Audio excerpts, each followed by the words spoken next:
তোমরা সবাই কেমন আছো? আশা করছি ভালো আছো। আমিও খুব ভালো আছি। Welcome to Bengali blogger Sonali. Welcome একটা নতুন ভিডিও নিয়ে। আজকেও রান্নাঘর থেকেই ভিডিওটা স্টার্ট করেছি। আজকে আর কোথাও যাওয়ার নেই, পড়তে যাওয়ারও নেই, পড়ার ছুটি দিয়েছে স্যার। তা আজকে রান্নাঘর থেকেই স্টার্ট করেছি। তা চলো দেখাই আজকে আমি কি কি রান্না করছি। রান্না করছি আমি মুগ ডাল মশলা দিয়ে। আর এখানে ভোলা মাছ করবো, সেই জন্য পেঁয়াজ কুচিয়ে নিয়েছি। আর এখানে সর্ষেটা মিক্সিতে পিষে নিয়েছি। আর চলো এবার রান্নাটা চাপানো যাক।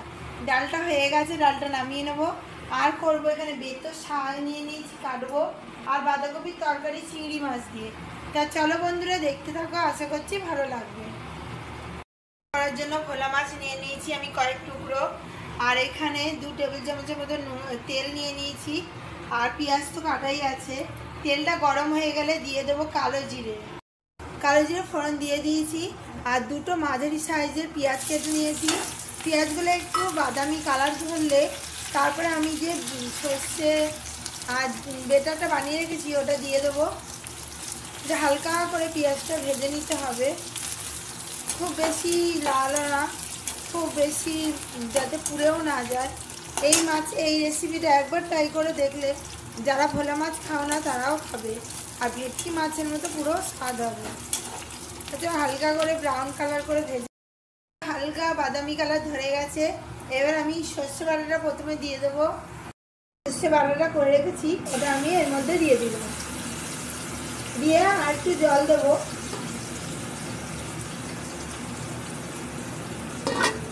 তারপরে আমি দিয়ে দেবো স্বাদ মতো লবণ, হলুদ আর লঙ্কার গুঁড়ো।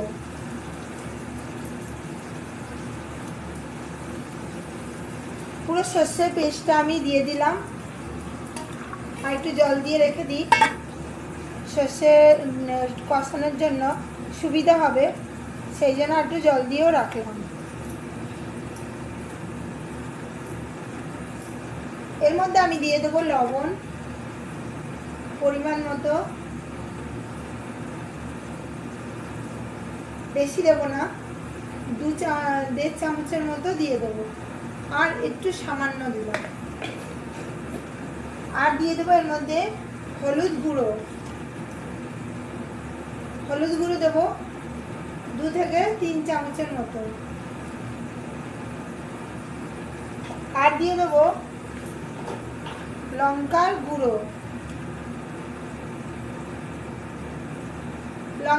ঝাল এবং স্বাদ মতো দিতে হবে, যেহেতু এটা ঝাল হচ্ছে একটু লঙ্কার গুঁড়ো লাগে।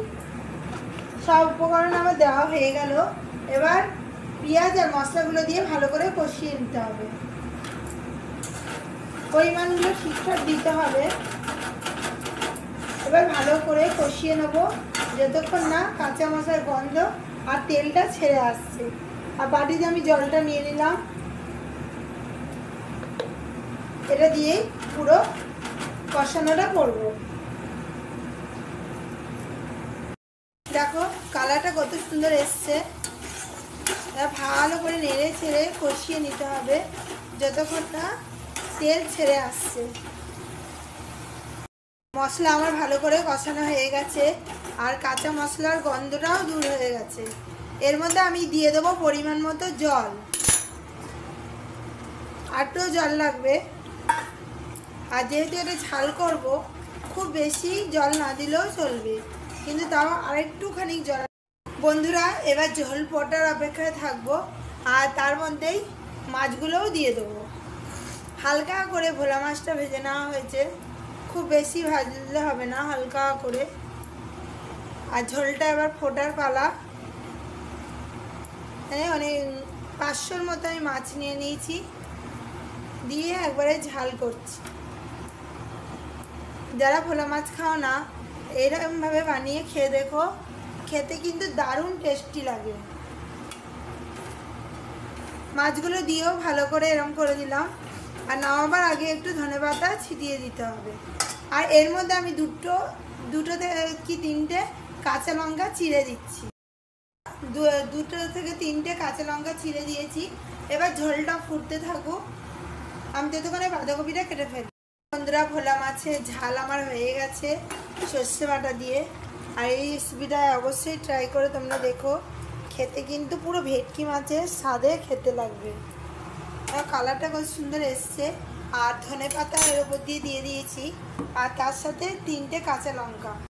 হয়ে যাওয়ার পর আমি চিংড়ি বাঁধা বসিয়ে দিয়েছি। বাঁধাকপি দিয়ে চিংড়ি মাছ দিয়ে আলুগুলো প্রথমে ভেজে নিয়েছি, তারপরে বাঁধাকপিগুলো দিয়ে নাড়াচাড়া করছি। আর যত ভালো করে ভাজা হবে তত মশলার স্বাদটা দ্বিগুণ বাড়বে। আর এখানে মশলা আমি রেডি করে নিয়েছি জিরে গুঁড়ো, ধনে গুঁড়ো, লঙ্কার গুঁড়ো, আর নিয়ে নিয়েছি একটু সামান্য চিনি। আর বাঁধাকপিগুলো ভালো করে মজে গেছে, এবার আমি দিয়ে দেবো মশলাটা। বাঁধাকপি আমার হয়ে গেছে, পাত্রে ঢেলেও নিয়েছি। আর এখানে একটু বেতো শাক বানিয়েছি। তা আজকের মধ্যে রান্না এটুকুই। আর অবশ্যই কিন্তু ভোলা মাছের ঝালটা রান্না করে খেয়ে দেখো, খেতে কিন্তু খুব ভালো আছে। চিংড়ি মাছগুলো দেখো, বাঁধাকপি পুরোটাতেই চিংড়ি মাছ দেওয়া আছে। বন্ধুরা, ভোলা মাছের রেসিপিটা অবশ্যই ট্রাই করো, আর খেতে কিন্তু দুর্দান্ত টেস্টি হয়েছে। তা বন্ধুরা, আজকের মতো ভিডিও আমি এখানেই রাখছি। আমার ভিডিও যদি ভালো লেগে থাকে, আমার রেসিপি যদি ভালো লেগে থাকে, অবশ্যই চ্যানেলটা সাবস্ক্রাইব করবে, লাইক কমেন্ট শেয়ার করতে ভুলবে না। কাল আমি নতুন ভিডিও নিয়ে খুব শীঘ্রই আসছি। তাদের সুস্থ থেকো, ভালো থেকো, সবাইকে ভালো রেখো, বাই।